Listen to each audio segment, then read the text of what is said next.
بسم الله الرحمن الرحيم الحمد لله رب العالمين والصلاة والسلام على سيدنا ومولانا محمد وعلى آله وصحبه أجمعين سبحانك لا علم لنا إلا ما علمتنا إنك أنت العليم الحكيم ولا حول ولا قوة إلا بالله العلي العظيم فقد نوينا التعلم وتعليم وتذكر وتذكير والنفع والانتفاع والإفادة والاستفادة والحث على التمسك بكتاب الله وسنة نبيه والدعاء إلى الهدى والدلالة على خير وكل ما نواه مشايخنا ابتغاء وجه الله وثوابه وقربه. اللهم علمنا ما ينفعنا وانفعنا بما علمتنا وزدنا علما نافعا يا كريم.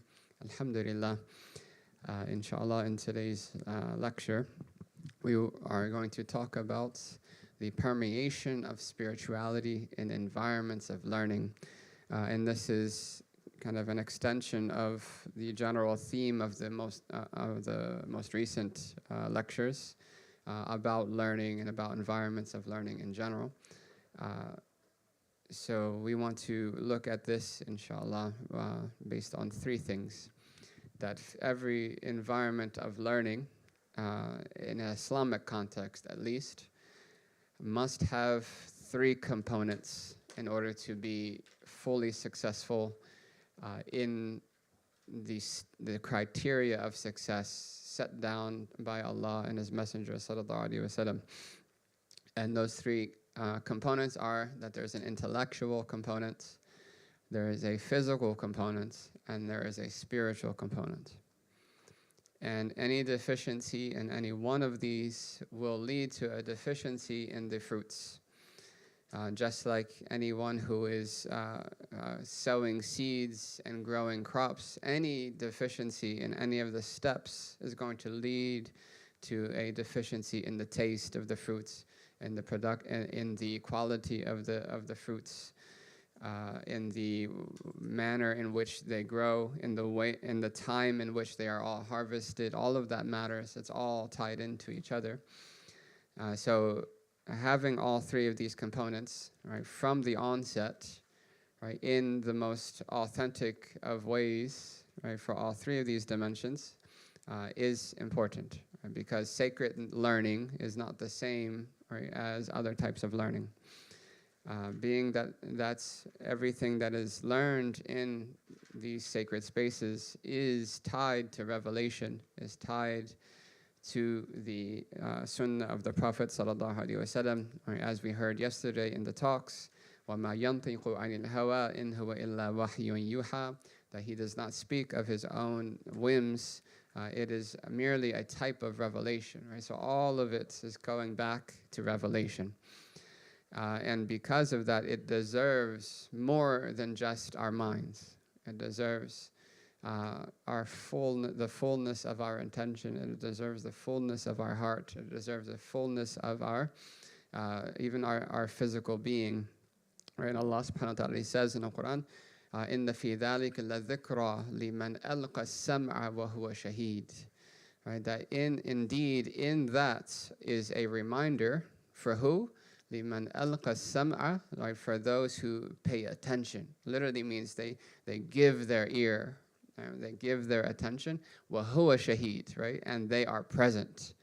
Right, so one could technically be hearing, right, but they're not really present. And someone could be present, but they're not really hearing. Right, so all of these aspects must be there in order for true sacred knowledge to be attained in the most authentic of ways. And relevant to this, there's a famous statement of the scholars of old that knowledge is such that if you give it all of yourself, right, it will give you some of it. Right? If you give it all of yourself, then it will give you some of it. Now, what about the person who gives knowledge some of themselves? Right? How much knowledge are they going to attain, right? Not much. And this is not necessarily based on, right, IQ. This is not necessarily based on a person's natural strengths in the academic sphere. Like some people have photographic memory, some people have they're just very easy for them to retain things. Some people can read fast, right? It's not necessarily, those things do have place. They do have a benefit. However, they do not negate all of these aspects, because people who have none of that, right, have attained greatness in their studies. Because they've had these three aspects, and they've had adab with Allah, and they've had, right, all of these characteristics that we'll talk about, right? Whereas there's people who are extremely smart, and they may have attained information, but it did not translate into beneficial knowledge, right? Because sacred learning is not an end in and of itself. It is a goal. It is a means towards a goal, and that goal is the contentment of Allah, right, in the hereafter, right? And a person may have knowledge but not attain that goal.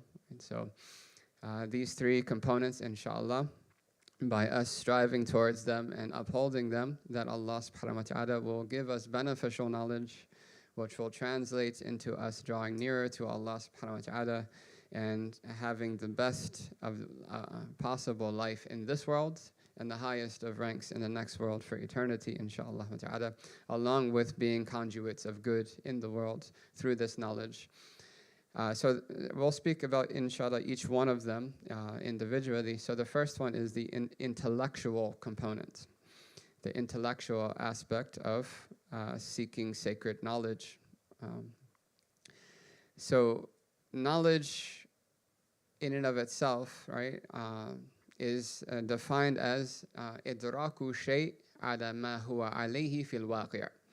It is to comprehend something as it actually is in reality. Right? That's what knowledge means. Right? To comprehend something or to understand something as it actually is in reality. Right? Somebody may understand something, right, and that's not that's not reality. That's not how it really is, right? Because somebody could say, "Oh, I think after death is this," right? But it's only reality if it's actually what's going to happen, right? So, in order for that knowledge to be authentic, it must have certain qualities. The first and probably most important is that chain of transmission that we spoke about many times before, the isnad.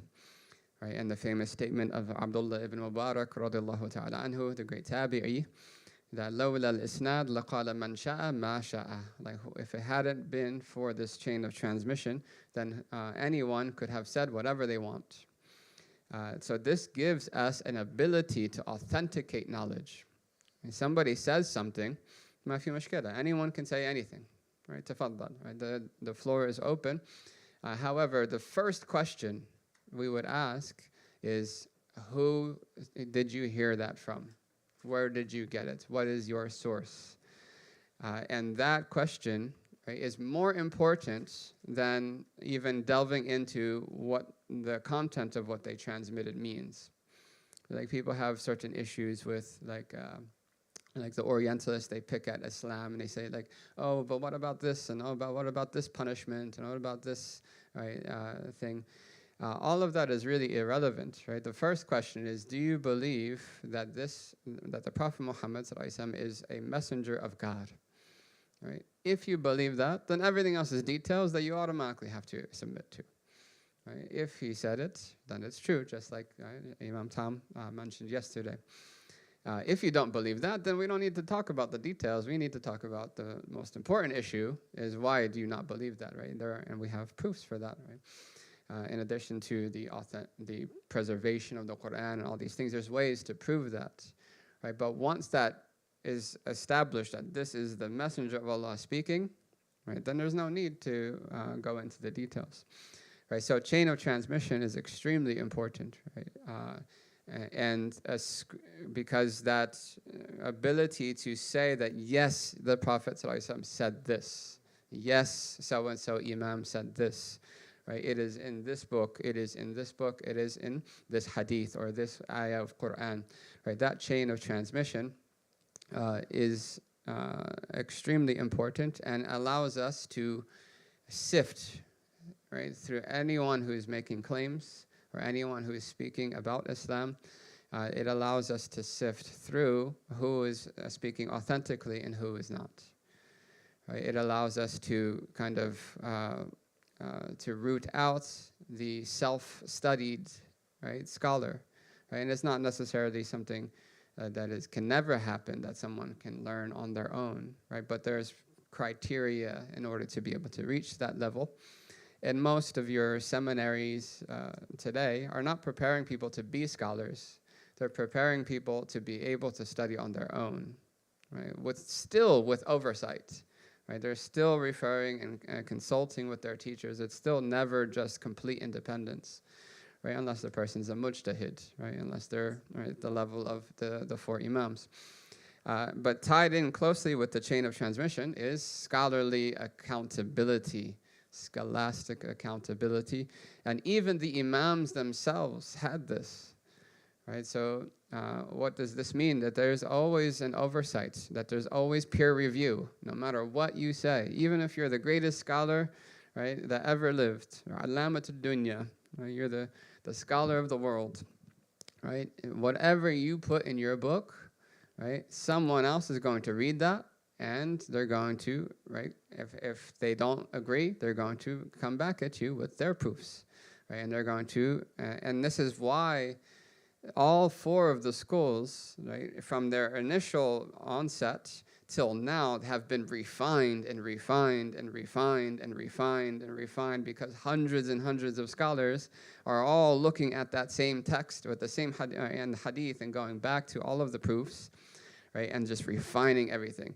And you can see in the later books, there's always a mention, oh, he should have mentioned this with this in this way, or articulated this in this way, just to get it even more pristine, right?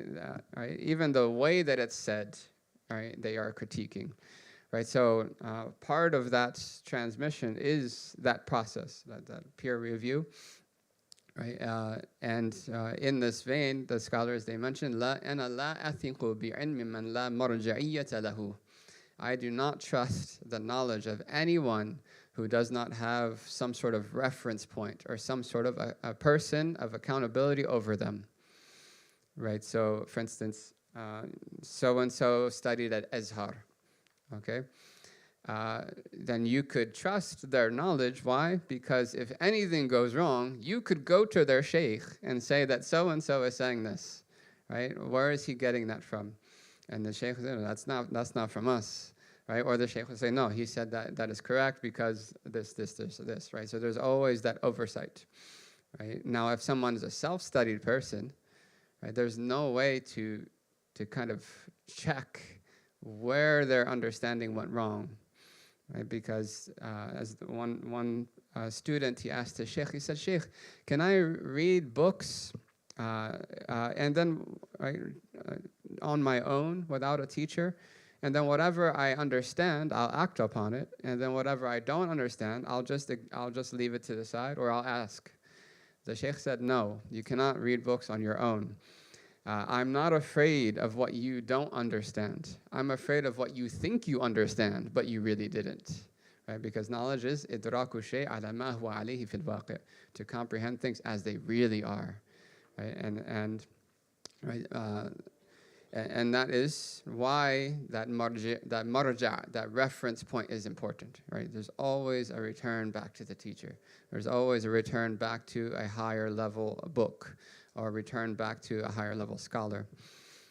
And this brings us to the last point of the intellectual component, which is the wisdom of how sacred learning takes place, or the pedagogy, if you want to say it like that, and how it is transmitted as well as how it's learned, right? So in a environment of learning, you are going to get the text, right? You're going to learn the rulings, you're going to learn the beliefs, you're going to learn these things. But you will also learn things above and beyond that, right? In sacred learning spaces, such as how to apply those things to modern context, how to apply those things in a specific context over another context. And this is the difference between fiqh and fatwa. Right? Fiqh is, what is the law? Right? The law says this, all right? But how do we apply that law to our time is called fatwa. Right? And that second part needs a level of wisdom above and beyond just rote memory of rulings. It needs a level of wisdom, and and there are criteria and principles that also govern that are in the books themselves, that are in part of the turath, the legacy, the intellectual legacy, academic legacy of Islam. So you're not only learning the rules, but you're also learning the principles of how to apply those rules and how to give fatwa to people. Right? And the scholars, they mention, من لم يعلم الواقع فهو جاهل وإن كان في صف العلماء. That whoever does not know the context of their time, right, the time and place that they live in, then they are ignorant, even if they're standing in the ranks of the scholars. Right, so you have a gathering, and all the scholars get to sit against, right, the wall or something like that, right? Right? If any one of those is unaware, completely unaware of their society, of the time that they live in, of the needs of the people, of the obstacles that the people have, and they're giving fatwa despite not having that knowledge, then they do not deserve the title of knowledge. Right, because that is part and parcel of the knowledge. Right? And the Prophet ﷺ, he gave different fatwa to different people because they had different circumstances. Right? The rule is the same, right? But he applied the rule differently to different people. Right? Like Sayyidina Umar ibn al-Khattab, as the Khalifa, there was a famine, so he did not apply the punishment of stealing. Right? The punishment of stealing, he lifted that punishment. So that's the rule, right? You steal a certain amount of money of something that was hidden, right, from something, right? Then there's obviously many criteria, and there's a court case, there's due process and everything, but the person's hand would be severed, right? But during the famine, he said, nope, right? We're not applying that, right? Because people are starving, right? They're going to. Right? And these are part of the principles, right? Al-dururat tubihu al-mahdhurat, right? And many different principles. The necessities make certain things that were prohibited permissible, right? During necessity. So that wisdom is also acquired, right? In a authentic learning space. And there is another principle that I have written here, but that's just kind of repetition, right? حَمْلُ النَّاسِ عَلَى مَا لَمْ يَتَعَارَفُوا حَرَجْ, right? Making people have to do certain things that they are not accustomed to is undue difficulty, right? So if you go to a certain place and they have been doing something for a long time, to make them have to change that, right, is not part of the Sharia. That's not what the Sharia is meant to do, because the culture of people is legally, has legal implications, right? People's cultures and people's, the way that they are used to living. So that is the intellectual aspect. And this really just relates to kind of the pedagogy of sacred knowledge as opposed to academia. And I mean that in a respectful way. I'm not dissing academia at all, but sacred knowledge has to be held at a higher standard. The second is the physical component, right? Right, as we mentioned in that ayah of Quran, وَهُوَ shaheed, right? That the person, right, pays attention. They're giving their full attention, and they are present, right? They are present. So, and this does not preclude the idea of online learning, but no one can argue that in-person is the best. Right? In-person learning has always been the best. Online learning, where you can actually see the person and it's live, right, would be a close, would be pretty much the same, except you're not in the same room technically, but you are face-to-face with a teacher, right, and there's a book. And we can see this from the hadith of Jibril alayhi salam, where Jibril came to the Prophet sallallahu alaihi wasallam in the form of a man, and he sat وأسند ركبتيه إلى ركبتيه ووضع يديه على كفيه على فخذيه. That he put his knees to the knees of the Prophet ﷺ, and he put his hands on his thighs, and he asked the Prophet ﷺ questions to learn from. So that in person, and they literally asnada rukbatayhi, his knees were touching the knees of the Prophet ﷺ. Like that close he was to the Prophet ﷺ. Now students, don't do that. That's kind of weird. But you can see that in person, and the word that he connected his knees to the knees of Prophet is the same word as the chain of transmission, asnada, isnad, right? That he connected them. So that physical connection with the knees is a symbolic, right, to the connection of the sanad from the teacher to the student. Right, and that hadith actually is filled with etiquettes of the student, right, and certain things, right? The fact that he had pure black hair, the scholar said it's good to start studying early, right? That he wore pure white clothes, and most seminaries are all white, at least for the brothers, would be the dress code, right? That we're all white. That he was a traveler, right? That they didn't know him, right? So to traveling for the sake of knowledge. There's so many wisdoms in that hadith regarding this physical component. And Allah subhanahu wa ta'ala, he says in the Quran, بَلْ هِيَ آيَاتٌ بَيِّنَاتٌ فِي صُدُورِ الَّذِينَ أُوتُوا الْعِلْمِ. That these are clear signs in the hearts of those who are given knowledge. Right, so where is the knowledge, right? Sacred knowledge, right, is really rooted in the heart, right, in the spiritual heart.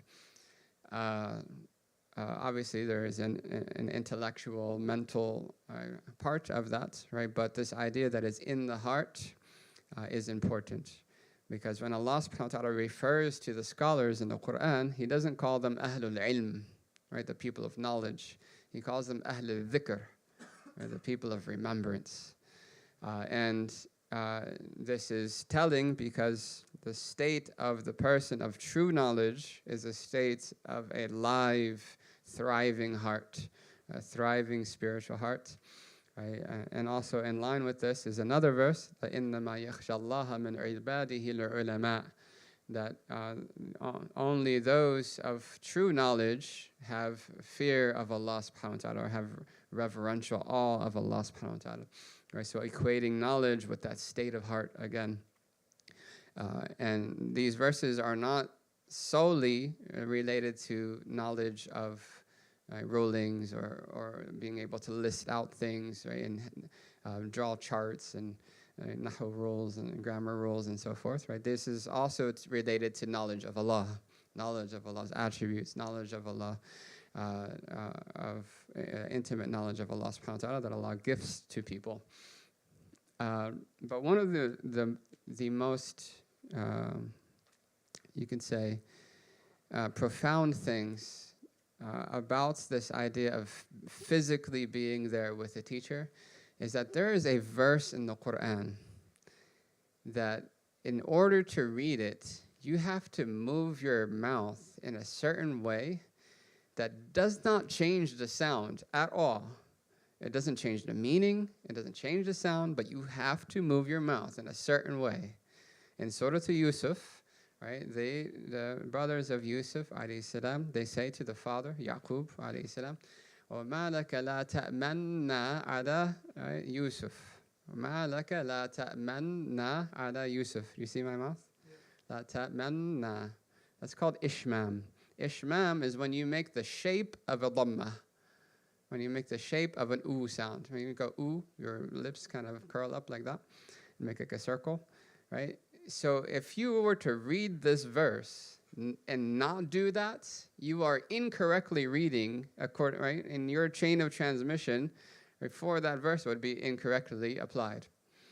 Right? You cannot have a chain of transmission in Quran unless you read to your teacher with that movement of your mouth. It makes no difference in the meaning, no difference in the sound. Right? La ta'manna, la ta'manna. The same exact sound. Right? So what is why? There's the question, why? Right? This is one of the, especially with regards to qira'at, this would immediately distinguish the student who studied from a teacher and the student who studied right, from just audio or something, just mimicking qaris by audio, because you can't hear it on the tape, you can't hear it on the video, okay? Right, and this is part of talaqi, right, that there is a physical component. And the Prophet ﷺ, he didn't say pray as I've prayed. He said pray as you've seen me pray. Right? He didn't say pray, right, based on this list of things that I told you to do. Right? And that applies to every aspect of the Sunnah.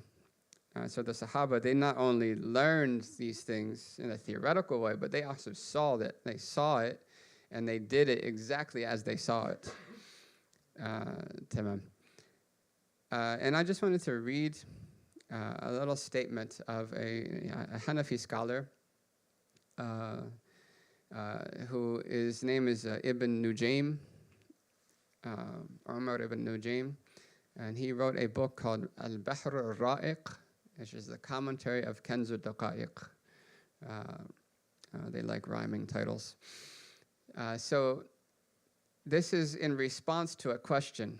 Somebody, right, in the past, or it was a common question that was passing, that was kind of going around. Why in the Hanafi school specifically do they not just mention things specifically? Why don't you just tell me what the relied upon position is, and then sallallahu wa sallam ala sayyidina Muhammad, and then that's it, right? I can just act on it, I'm good to go, right? It's always very general, very vague, just kind of indications here and there. So some people were bothered by that, right? And even today, they're still bothered by that. But it's done intentionally. So they asked, right? And he explained, he said, وَقَصْتُهُمْ بِذَلِكَ, right? The reason why they did that, إِلَّا يَدَّعِي عِلْمَهُمْ إِلَّا مَنْ زَاحَمَهُمْ عَلَيْهِ بِالرُّكَبِ, so that no one can claim their knowledge except for those who crowded around the scholars on their knees, right? Those who sat on their knees in front of actual scholars.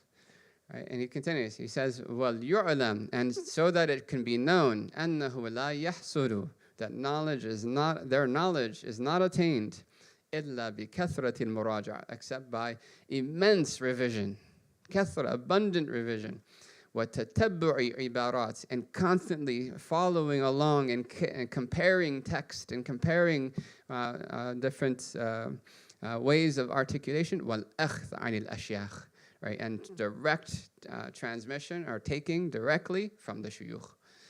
Right? That was his answer. Right? It is a fail-safe. It is a means of sifting. Right? Same thing, the Fakhruddin al-Razi, he was asked, why are your books so difficult? He said, to keep out those who shouldn't be reading it. Right? and this is very humbling. Right? It is very humbling.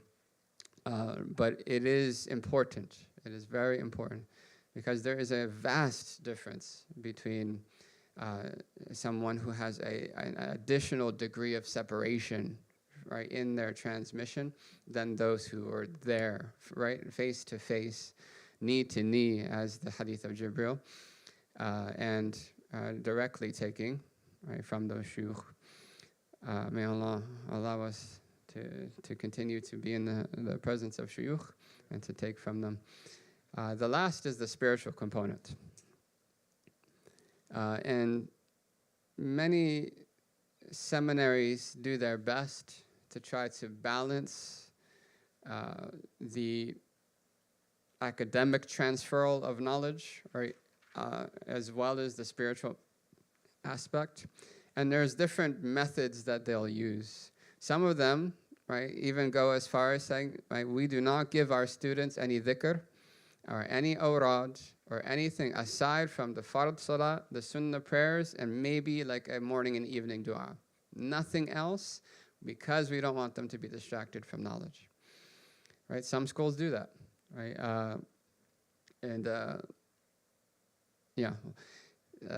Aside from that, other schools, they have other means as well, right, that they will combine inside the study in the curriculum, right, certain acts of worship, gatherings, or certain awrad and dhikr, which is closer to what you have with the suluk tracker and other types of things. And finding that balance is difficult. And those who took the former approach, the first approach, will constantly bring up stories about the awliya and the scholars of the past where they did nothing but study. One of the great scholars of India, he had I guess you would call it a maid or a house servant or something. So he would study, and one time he asked for something to drink, and his mother was extremely upset because she thought that he had kind of lost focus on his studies, right? Because he asked for the drink. So she told, right, the servant, right, to bring him a cup of vinegar instead of water. So the servant, he brought the cup of vinegar to the sheikh, and he put it next to him, and the sheikh went to drink, and he just kept looking at his book. And he drank more a little bit later, and he kept looking at his book. And then the mother saw that he drank the whole cup of vinegar, and she said, okay, all right, now I can be at peace, that he wasn't actually distracted, that he was fully focused in his studies. And they will use, right, hadith, poetry, right? And this is reality. I'm not discrediting this whatsoever. I'm not even making any preference of either of the two methodologies, right? I would say more of that each has their time and place. That's one of the poets, he said, بقدر الكد تكتسب المعالي من طلب العلم سهر الليالي. According to your efforts, you will attain the highest of ranks. Right? The one who is seeking knowledge, right, who seeks to attain knowledge, right, must stay up at night. They must lose sleep. You have to lose sleep. If you're not losing sleep during your study, something's wrong. Right? And we were talking to some of the students about reading Quran, right? That it might take 2 hours, right? And you have to do it outside of your class time, right? But that is what it is. That's why Allah created coffee. Alhamdulillah. Right? Tamam. So the spiritual aspect, it is challenging to find that balance, to find a way to incorporate spiritual routines and spiritual activities, right, alongside that knowledge. And really, what trumps all of it is the intention. Right? If someone's intention is 100% sincere, their iman will increase even if they're just doing grammar. Right? Their iman will increase even if they're just doing grammar. Right? But for many people, there needs to be that supplement, right? That extra spiritual component in order to keep that intention strong and sincere.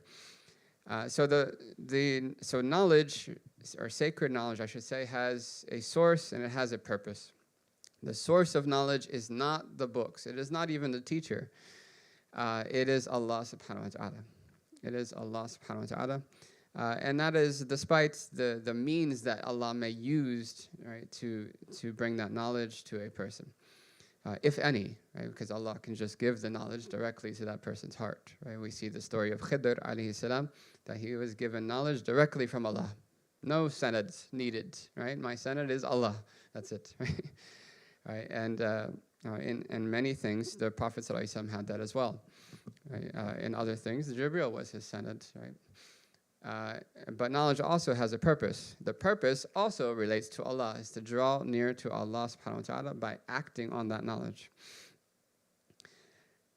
So if one is not living out the purpose of the knowledge, right, while they are seeking it, like immediately.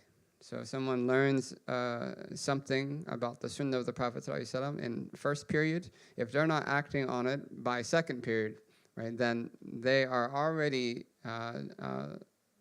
not doing service or not giving as the gratitude due to that blessing. Right? And this is obviously, right, within reasonable, right? If somebody read a hadith or something about reciting the Sayyidina Uthman recited the whole Quran in one rak'ah, and they didn't immediately get up and recite the whole Quran in one rak'ah. That's not what I'm talking about. Right? To the extent that is reasonable for them to practice it, and they did not do it, then they're not living out the purpose of that knowledge. And it's not that it's only acted upon once a person graduates. Right? Every point of knowledge in itself is due reverence and keeping in mind that purpose. And because the source of knowledge is Allah and the purpose of knowledge is Allah, right? We kind of understand a little bit more the story of Imam Shafi'i, alayhi rahmatullahi ta'ala, where he accidentally looked at the ankle of an elderly woman and forgot 600 hadith. Right? Because of that, he forgot 600. And on the Shafi'i school, the feet of a woman is awra. Right? So he considered that a sin, despite it being accidental. Right? So he complained to his teacher.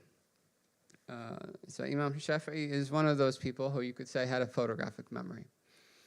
That was able to memorize immense amounts of things very easily.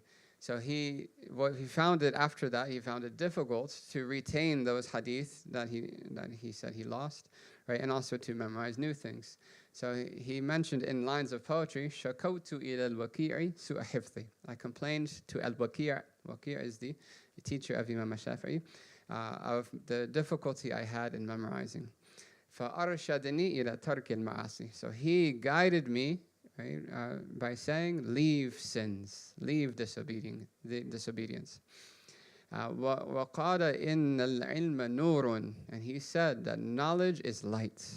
وَنُورُ اللَّهِ لَا يُعْطَى لِعَاصِي. And the light of Allah is not given to the sinner.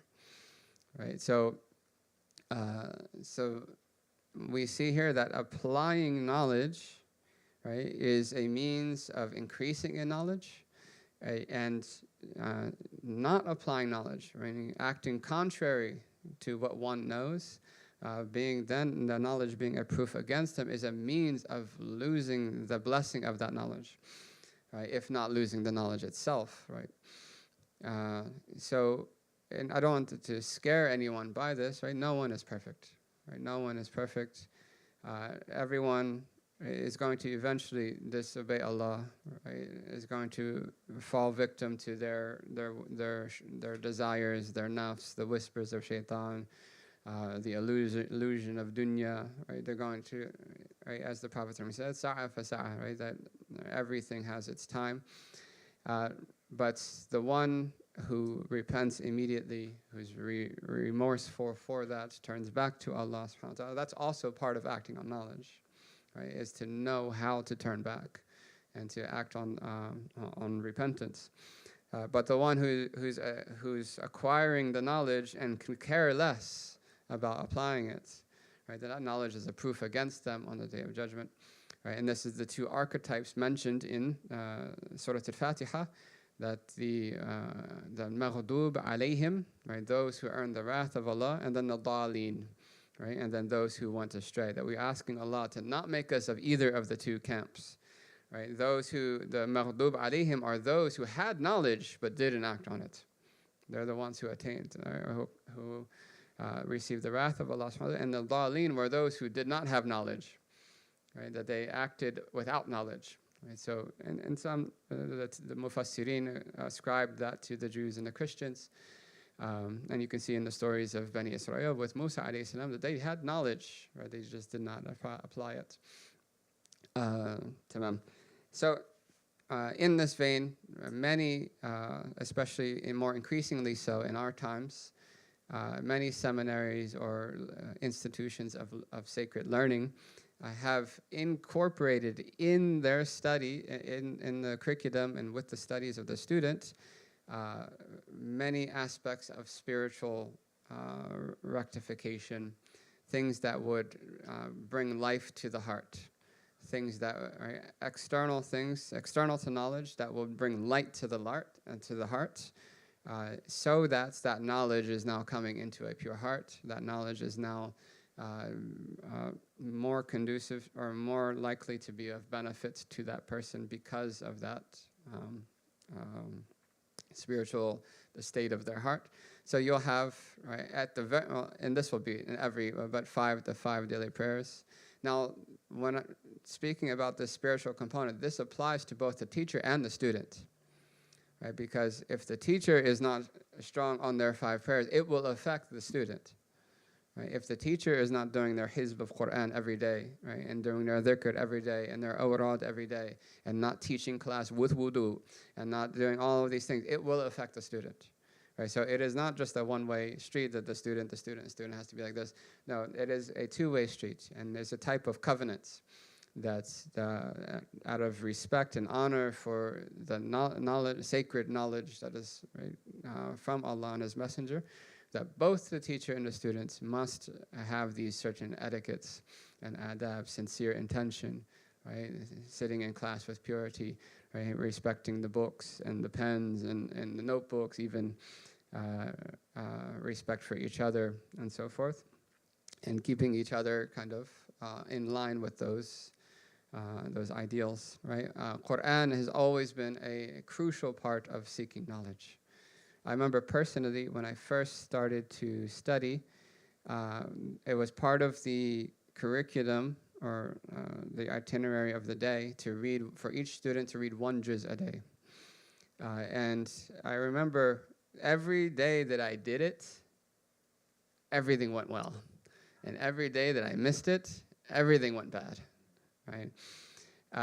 And these are the things that if we're not paying attention, we can easily overlook them, like how substantial the awrad and the dhikr are to our studies, right? How effective tahajjud, for instance, is to us acquiring knowledge and overcoming obstacles in our knowledge. Tamam. So, and this is essentially the point of the suluk tracker. The suluk tracker is meant to facilitate this. It's not meant to kind of to micromanage the student. That's not what it's meant. It's not meant for you being accountable to the teachers. It's meant for you to be accountable to yourselves. And I hope that's, right, the purpose. I mean, I hope that's what is perceived of the purpose and not the other way around. Tamam. May Allah, inshallah, may Allah subhanahu wa ta'ala open our hearts to true knowledge that leads to implementation, and knowledge that leads to the ultimate knowledge of intimate knowledge of Allah subhanahu wa ta'ala, knowledge that leads to ma'rifah, right, gnosis, to unveilings of the hearts, to understanding truly who Allah and His Messenger are, subhanahu wa ta'ala, sallallahu alayhi wa sallam. And we ask Allah subhanahu wa ta'ala to save us from any of the pitfalls of knowledge, for losing sincerity, for losing our aspiration, and to give us ability to do justice to our sanad and to the shuyukh and the people who have passed down this knowledge to us, knee to knee, year to year, day in and day out. وصلى الله على سيدنا محمد وعلى آله وصحبه وسلم. العفو منكم.